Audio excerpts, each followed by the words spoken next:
They canceled it over 5 people on Twitter complaining about her boots. Let's make some monsters. Why, you may ask? Do these make great monsters? Watch this.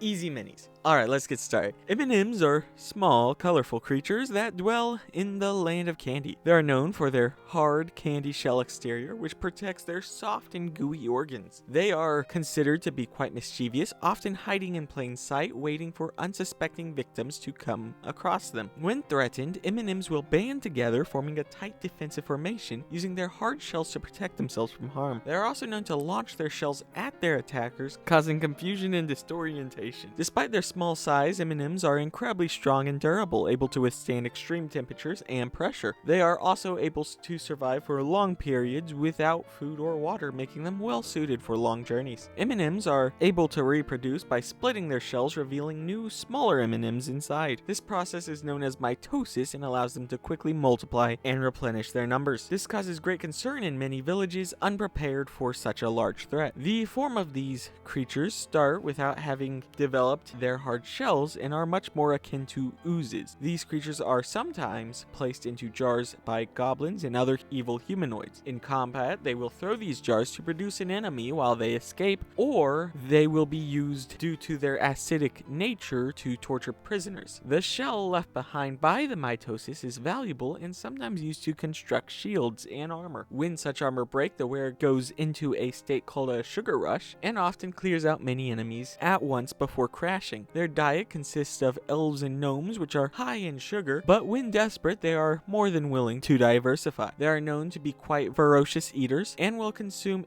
anything, including those of their own kind, and in some cases their own young. M&Ms are also known to possess powerful magical abilities. They are able to manipulate light and color, allowing them to change their appearance at will. This allows them to blend in with their surroundings, making them difficult to detect. They can also use their magic to create illusions and mesmerize their prey. If those who are able to successfully hunt and capture M&Ms are said to be rewarded with a delicious and satisfying treat, but often are unprepared for the addiction that follows. This normally results in them hunting other M&Ms, which, while they might succeed for a time, they will inevitably die in combat. In a legendary case, a king consumed some given to him as a gift, and the taste left him up at night. Night after night, week after week, his insomnia dug at him. He eventually began offering shockingly high bounties to those who would hunt them, but in time their numbers were too diminished to maintain his appetite. He soon after died of a strange illness that made his urine tastes sweet. There's no telling how your party will find their first one. Perhaps they are lucky and find one alone without